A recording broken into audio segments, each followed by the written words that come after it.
boys and girls, this is Miss Stephanie. This lesson is for Sunday, June the 7th.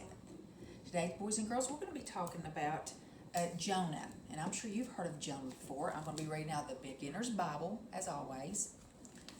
Okay, Jonah and the big fish. Jonah was a prophet of God. One day, God told Jonah, "Go to the big city of Nineveh. Tell them to stop doing bad things." There's Jonah. And a prophet is just someone who tells others about God. And God asked him to go to Nineveh, who these people were doing really bad things, and God wanted them to stop. But Jonah ran away. He did not want to go to Nineveh. Instead, he got on a boat to sail across the sea. God sent a big storm to stop Jonah. The sailors on the boat were afraid. They thought the boat was going to sink. So instead of doing what he was told by God, Jonah ran away. And he went and he got on this big fishing boat. And because he done that, a big storm came. And it was knocking everybody on the boat around. And they thought it was going to sink. So Jonah told the sailors, "My God has sent this storm. If you throw me into the water, the sea will become calm again." So Jonah knew that it was God sending the storm, trying to get Jonah's attention. Okay. So the sailors threw Jonah into the raging sea. Instantly, the sea became calm. Just then, Jonah saw a big fish coming. Gulp! The fish swallowed Jonah. So they did, and instantly, as soon as they threw Jonah overboard, the sea calmed down. The sailors were safe, and along came the big fish, or the whale, and swallowed Jonah up. So God was really trying to get Jonah's attention. For 3 days and nights, Jonah was inside the fish. He prayed to God, "Please forgive me." Can you imagine? Look, there's Jonah in the belly of the fish, how smelly it was and dark.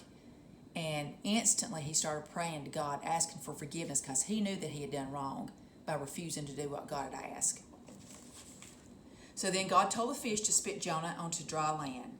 God told Jonah a second time, "Go and tell the people of Nineveh to stop doing bad things." So once again, God asked him again to go to Nineveh to tell the people to stop doing things. Let's see if he obeys him this time. So this time, Jonah obeyed God. The people in Nineveh were sorry for doing bad things, so God forgave them.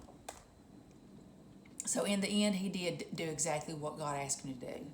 I think from this story that we can learn from Jonah, maybe things that maybe if your mom and dad ask you to do things, you need to do what your mom asked you to do and obey. Because sooner or later, you're going to have to end up doing that thing right from the beginning. So, and we know that also how Jonah tried to run away from God. Can we run away from God? Can we hide from him when we don't want to do something he asks? Absolutely not. Can you go to your closet, get under the table, get under the bed to run away from him? No. God always knows where you're at. Okay? Just remember, God's always with us. He never leaves us, and he holds us by our right hand. You will hear me say that repeatedly because that says that many times in the Bible. So I just pray that you learn from Jonah and always be obedient to your parents and know that God always loves us and forgives us when we ask it. Let's go to word and prayer. Dear Father God, thank you for these boys and girls who once again came and listened to the story. God, I just so glad once we can get back into church and get in their class like we have been, God. And I just pray that sooner than later. So God, I pray that they learn from this Bible story, dear God, and practice being obedient to their mom and dad. In your name I pray. Amen. See you later, boys and girls.